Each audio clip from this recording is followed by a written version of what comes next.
जय हिंद। फिर से आप सबका एक नए वीडियो में स्वागत है।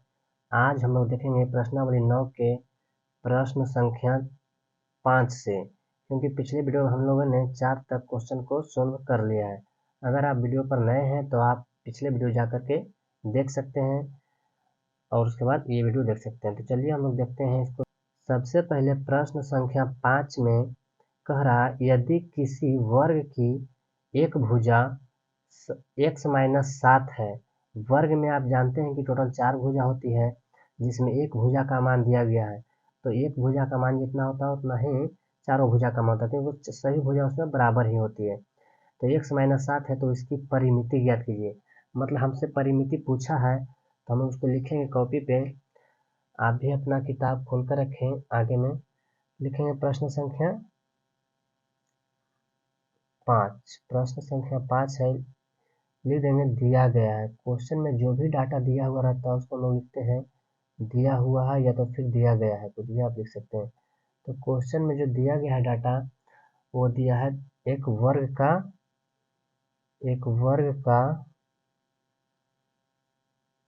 भुजा।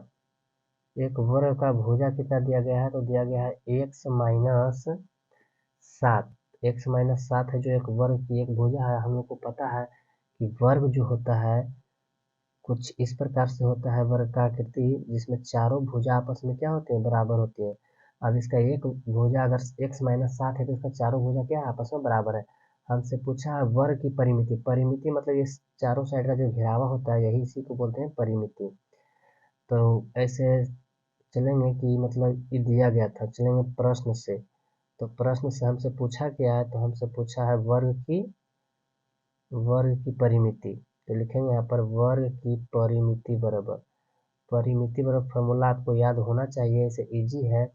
वर्ग की परिमिति बराबर फॉर्मूला होता है 4 गुने भुजा, 4 गुने भुजा। तो सिंपल 4 को 4 लिख देंगे।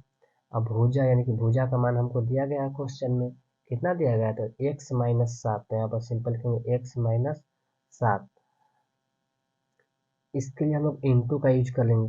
क्यों, तो क्योंकि ये इसमें दो पद है, एक पद और एक ये पद, दो पद। तो ये जो 4 होता है ये दोनों के लिए होगा। सिंपली अगर क्वेश्चन नहीं देंगे तो सिर्फ इसके लिए हो जाएगा, तो हमको दोनों के लिए, क्योंकि भुजा ये दोनों है मिलाकर जो टोटल भुजा है। तो हम लोग लिख सकते हैं इसको कि 4 से करेंगे x में तो 4x, और अगर 4 से करेंगे 7 में तो 7 चौके 28 होता है, लेकिन चिन्ह माइनस का पड़ेगा क्योंकि यहाँ पे आगे कुछ नहीं तो प्लस है, यहाँ गुने है, यहाँ माइनस है। आपको चिन्हों का गुना हमने शुरुआत वाला वीडियो में सिखाया है। तो इसका सिंपल यही आंसर हो गया, 4x-28। इसके बाद क्वेश्चन संख्या 2 में चलते हैं। क्वेश्चन संख्या जो नेक्स्ट है अगला 2 नहीं 6 है। मतलब कह रहा, यदि प्रश्न संख्या 6 कह रहा, रहीम की उम्र x-6 वर्ष है। कोई एक लड़का है जिसका उम्र है x-6 वर्ष, और महेश की उम्र y वर्ष है। महेश का उम्र y वर्ष है और रहीम का उम्र x-6 वर्ष है। दो लड़का का उम्र दिया गया है। कह रहा दोनों की उम्र का योग क्या, मतलब योग और अंतर क्या होगा। मतलब दोनों लड़का का योग कहने का मतलब है कि दोनों का उम्र हम अगर जोड़ेंगे, योग का मतलब जोड़ होता है, तो जोड़ने के बाद क्या होगा, और अंतर का मतलब घटाव होता है सिंपली। तो अंतर मतलब उसका घटाव क्या होगा, दोनों का उम्र का घटाव। तो चलिए इसको भी हम चलते हैं कॉपी पर लेकर। तो लिखेंगे सबसे पहले इसमें भी कि दिया गया है। क्वेश्चन नंबर जो 6 है इसमें भी लिखेंगे दिया गया है। तो इसमें दिया गया क्या है, तो आप लोग को अभी हमने पढ़ के बताया कि इसमें दिया हुआ है दो लड़का का उम्र। तो लिखेंगे सबसे पहले है रहीम का उम्र। तो लिखेंगे रहीम का उम्र, रहीम का उम्र कितना दिया गया था, तो रहीम का उम्र बराबर दिया है x-6 वर्ष। ये सिंपल कोई नंबर नहीं है, इसे तो नंबर आता तो हम लोग इजी बना देते कि हाँ भाई इसका 10 है, और अगर उसका रहता 15 तो 10 और 15 का योग हो जाता कितना, 25। लेकिन इसमें चरपद यूज किया गया है। लिखेंगे महेश, महेश का उम्र, महेश का उम्र दिया है y वर्ष। तो लिख दिए, ये दोनों डाटा दिया गया है, हमसे पूछा किया गया है। तो लिखेंगे उसको हम प्रश्न से, मतलब प्रश्न में हमसे पूछा किया है। तो लिखेंगे प्रश्न से पूछा दोनों का दोनों की उम्र का योग, तो लिखेंगे सिंपल कि दोनों की उम्र का योग। योग मतलब आप लोग जानते हैं कि योग का मतलब ही होता है जोड़। तो योग जब करेंगे तो पहला जो लड़का है, जो पहला लड़का, उसका उम्र x-6 वर्ष है, तो इसका लिखा गया x-6। दूसरा जो लड़का है महेश, उसका उम्र है y वर्ष, तो इसका लिख देंगे y। योग का मतलब होता है जोड़, तो सिंपल यहाँ जोड़ का चिन्ह दे देंगे, हो गया। अब इसको चाहेंगे तो हम लोग लिख सकते हैं, पहले हम लिख सकते हैं चर पद को, लिख देंगे x का x, यहाँ y प्लस में, तो यहाँ इसको ला सकते हैं, कोई दिक्कत नहीं है। और माइनस में 6 यहाँ है, तो इसको हम बाद में भेज सकते हैं, इससे कोई दिक्कत नहीं। तो इन दोनों का जो उम्र का योग हुआ x प्लस वाई माइनस 6 वर्ष हुआ। इसी प्रकार से चलेंगे दूसरा कि दोनों का दोनों की उम्र का अंतर, दोनों की उम्र का अंतर मतलब आपको पता है कि अंतर मतलब घटा होता है। तो सिंपल पहले लिखेंगे इसका उम्र दिया गया है x-6 वर्ष रहीम का उम्र है, और y वर्ष किसका है, y वर्ष है रमेश का। अब दोनों का अंतर पूछा, इसलिए यहाँ पर हम देंगे माइनस, फिर यहाँ सेपरेट कर देंगे इसको कि x-y और -6, क्योंकि पहले हम लोग देना होता है प्रायोरिटी, किसको देना होता है प्राथमिकता, हमको चर पद को। तो सिंपल इसका ये हो गया आंसर। तो आशा है कि आप लोग यहाँ तक समझे होंगे। अब हम लोग चलते हैं क्वेश्चन नंबर 7 में।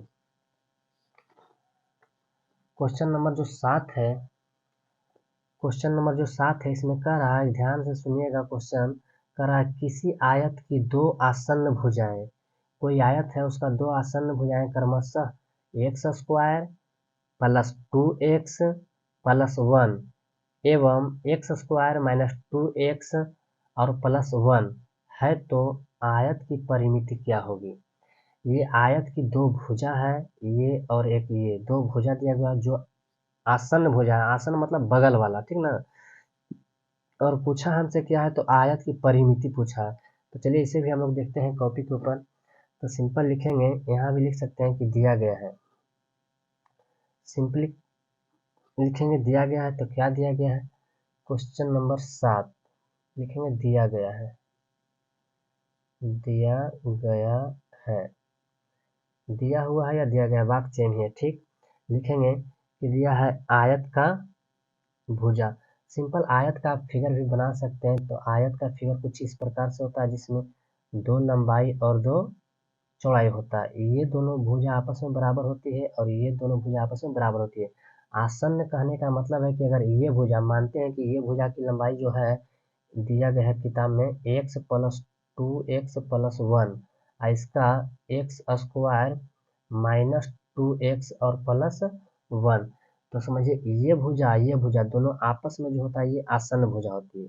ये भुजा और ये भुजा आपस में आसन्न भुजा है।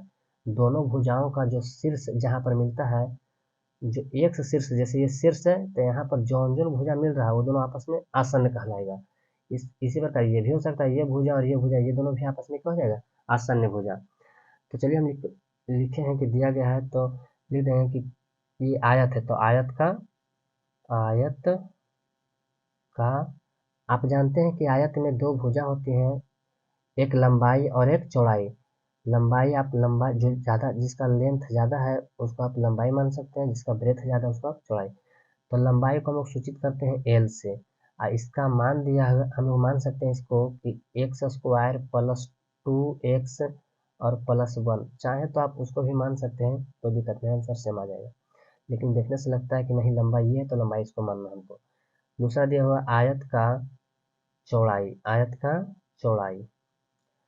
चौड़ाई को हम लोग सिंपल मानते हैं b से, ठीक है। इसको b से ब्रेथ मानते हैं, मतलब ब्रेथ होता है इसका स्पेलिंग। इसका मान दिया गया है x² माइनस 2x और प्लस 1। ये दोनों बात लिखने में कोई दिक्कत नहीं होना चाहिए, क्योंकि ये दोनों बात जो है क्वेश्चन में दिया गया है। जो हमसे पूछा है वो अब हम लोग अब सीखेंगे, लिखेंगे प्रश्न से।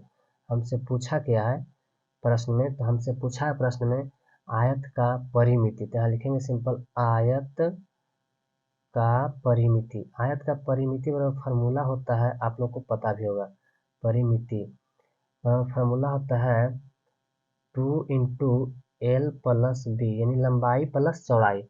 टू के मतलब क्या है कि एल, एल के मतलब लंबाई, लंबाई कितना है तो एक लंबाई दो लंबाई, और चौड़ाई भी कितना है बी के मतलब एक चौड़ाई तो कितना होगा दो चौड़ाई, यानी दो लंबाई दो चौड़ाई, इसलिए दो को बाहर निकाला जाता है कॉमन लेकर।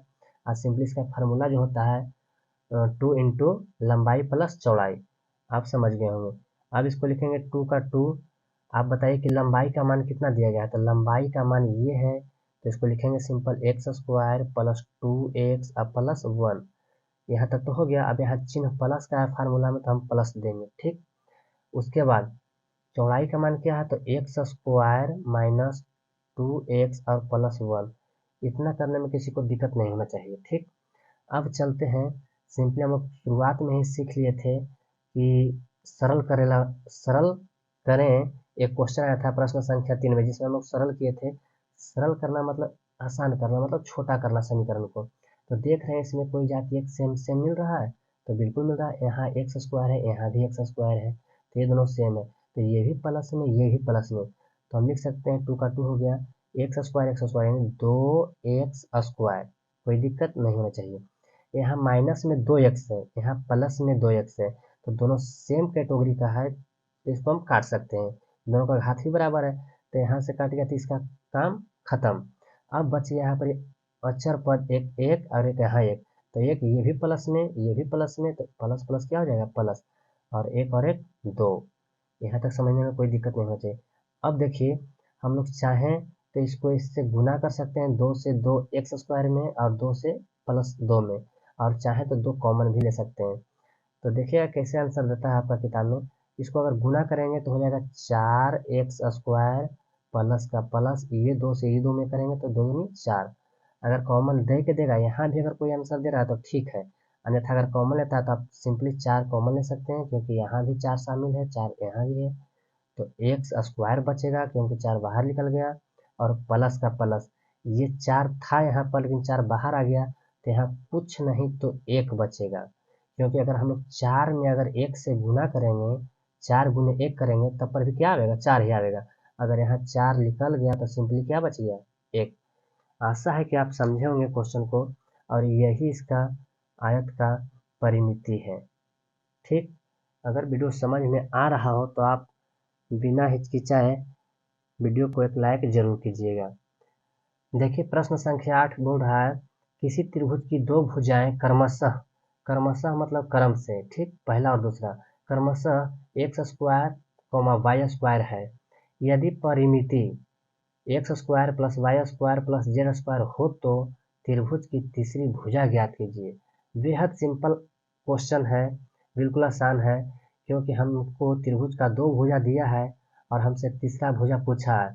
बट एक और अच्छी चीज़ दिया है जिसका नाम है परिमिति, क्योंकि हम लोग जानते हैं कि परिमिति बराबर जो फार्मूला होता है त्रिभुज के भुजाओं का योग होता है, यानी तीनों त्रिभुज का योग जोड़। तो हम लोग लिखेंगे सिंपली क्वेश्चन नंबर ये 8, इसमें भी लिखेंगे दिया गया है। क्या दिया गया है अभी हम आप लोगों को दिखा दिए, आप किताब में देख सकते हैं क्या दिया गया है। तो दिया गया है त्रिभुज की दो भुजा, तो लिखेंगे त्रिभुज का पहला भुजा। पहला भुजा हम लोग को दिया है क्या, तो पहला भुजा दिया है x, और दूसरा x² दिया है, सॉरी, और त्रिभुज का दूसरा भुजा, दूसरा भुजा जो दिया हम लोग को y² दिया है। क्या दिया है y², और तीसरा भुजा हम लोग को दिया नहीं है, तो हम लोग चाहेंगे तो तीसरा भुजा को हम लोग मान सकते हैं, कुछ भी मान सकते हैं आप, ABCD का बड़ा अक्षर, तो हम लोग चाहेंगे तो मान लेते हैं यहाँ पर कैपिटल A। जो भी A के मान निकलेगा वही त्रिभुज का तीसरा भुजा हो जाएगा। आप गौर से देखें कि ये दोनों दिया हुआ है, ये हमसे पूछा है लेकिन हमको पता नहीं। त्रिभुज में आप जानते हैं कि 3 भुजा होती है, त्रिभुज का फिगर कुछ इस प्रकार से होता है। त्रिभुज का अगर एक का मान दे दिया x², एक का दे दिया है y², तो यहाँ तीसरा का पूछ लिया है आपसे कि इसका मान क्या होगा। और एक अच्छी चीज़ दिया है वो भी लिख देते हैं कि त्रिभुज के परिमिति दिया है। चाहे तो सिंपली हम लोग चल सकते हैं कहाँ से, प्रश्न से डायरेक्ट, प्रश्न से, प्रश्न से बोला है निकालने के लिए हम लोग को त्रिभुज की तीसरी भुजा। अब त्रिभुज की तीसरी भुजा बराबर डायरेक्ट फार्मूला तो नहीं है, लेकिन चाहेंगे तो बना सकते हैं। कि उसका परिमिति और -2 भुजाओं का योग, ठीक है। लेकिन फिर हम सिंपली चलेंगे, जो फॉर्मूला हमको पता है कि त्रिभुज के परिमिति बराबर, तो लिखेंगे त्रिभुज का परिमिति, त्रिभुज का परिमिति बराबर फार्मूला होता है त्रिभुज के भुजाओं का योग या त्रिभुज के तीनों भुजाओं का योग, कुछ भी आप लिख सकते हैं। त्रिभुज के तीनों भुजाओं का योग, योग मतलब जोड़, ठीक। त्रिभुज के 3 भुजा होते हैं, तीनों का जो जोड़ होता है वही त्रिभुज का परिमिति होता है, मतलब साइड साइड का जो घेरा हुआ होता है वही परिमिति है, ठीक। तो हम लोग को क्वेश्चन में दे दिया गया है कि त्रिभुज का जो परिमिति है उसका मान दिया गया है क्वेश्चन में। आप किताब को देखिए, उसमें लिखा हुआ है यदि त्रिभुज की परिमिति x square plus y square और प्लस जेड स्क्वायर, ये दे दिया गया है किताब में, ठीक है। तो हम इतना के जगह पे इतना लिख सकते हैं, और बराबर के बराबर त्रिभुज के तीनों भुजाओं का योग होता है।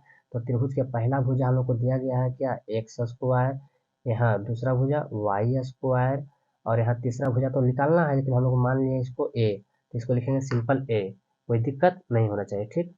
या करके चलेंगे, क्योंकि यहाँ समीकरण बन चुका है, इधर भी व्यंजक इधर भी व्यंजक, अब बीच में बराबर का साइन है, ठीक। तो यहाँ पर फिर लिखेंगे या, आपको हमने, आप लोग पढ़े होंगे पिछले क्लास में कि जब जिसका मान निकालना होता है उस पद को एक तरफ और बाकी हर पद को दूसरे तरफ भेजना होता है। लेकिन हाँ, नियमानुसार जो प्लस में वो माइनस में, जो माइनस में होता है उसको प्लस में। तो देखिए हम लोग भेजेंगे, ऐसा सिंपली चाहेंगे तो एक्स स्क्वायर से एक्स स्क्वायर काट सकते हैं यहाँ भी, क्योंकि दोनों बराबर के विपरीत में है और प्लस में भी है। सिंपली ये पट्टी लाएंगे, उसके बाद ही काट देंगे इसको, प्लस जेड स्क्वायर, ये लिख दीजिए सिंपल। अब यहाँ देखिए हमको मान इसका निकालना है, तो इस सबको हमको भगाना होगा। अब भगाना है तो इसको माइनस में लाके भगाना है, क्योंकि पट्टी प्लस में है तो ये पट्टी आएगा तो माइनस में, वाई ये पट्टी प्लस में, लेकिन बराबर के ई पट्टी आएगा तो हो जाएगा माइनस में। अब ये बराबर यहाँ था तो बराबर यहाँ आ गया, और ये दोनों तो ऊपर ही चला गया, तो बच गया सिंपल क्या, ए बच गया, कोई दिक्कत नहीं होना चाहिए। अब चलिए सिंपली जो कट रहा है उसको काट दीजिए। देखिए यहाँ पर एक्स स्क्वायर प्लस में है, यहाँ एक्स स्क्वायर माइनस में है, यहाँ वाई स्क्वायर प्लस में है, यहाँ वाई स्क्वायर माइनस में है। इसीलिए बोल रहे थे कि वाई के जो भी अंक होता है बराबर के दोनों साइड प्लस में हो चाहे तो माइनस में हो, सेम साइन में जब रहेगा तो बराबर में कट जाता है, क्योंकि यहाँ भी अगर काटते तो कट जाता है, लेकिन एक स्टेप बढ़ा तक पर भी कट गया।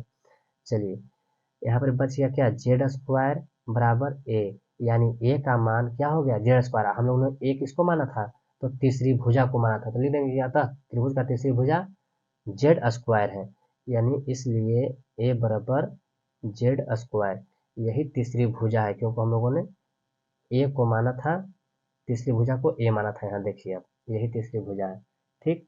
ऐसे एक स्पेशल फार्मूला होता है त्रिभुज के परिमिति बराबर, अगर स्पेशल फार्मूला होता है कि अगर समबाहु त्रिभुज हो, कौन सा त्रिभुज, समबाहु, सम मतलब ये भुजा और ये भुजा, तीनों भुजा आपस में जब बराबर होता है तो उसको हम बोलते हैं समबाहु त्रिभुज। और समबाहु त्रिभुज का परिमिति होता है 3 गुने भुजा, क्योंकि उसमें तीनों भुजा आपस में बराबर ही होता है, और 3 भुजा जब बराबर है तो एक भुजा से गुना करने का तो मान उतना ही आएगा जितना तीनों भुजाओं को जोड़ कर आएगा। आशा है कि आप लोग समझे होंगे। तो आज इस वीडियो को यहीं अंत करते हैं, क्योंकि वीडियो लंबा हो जाएगा। अब हम लोग नेक्स्ट वीडियो में देखेंगे प्रश्नावली 9.2 से, ठीक। एक वीडियो अच्छा लगा हो तो लाइक और कमेंट करना बिल्कुल ना भूलें। बस फिलहाल इतना ही, मिलते हैं नेक्स्ट वीडियो में।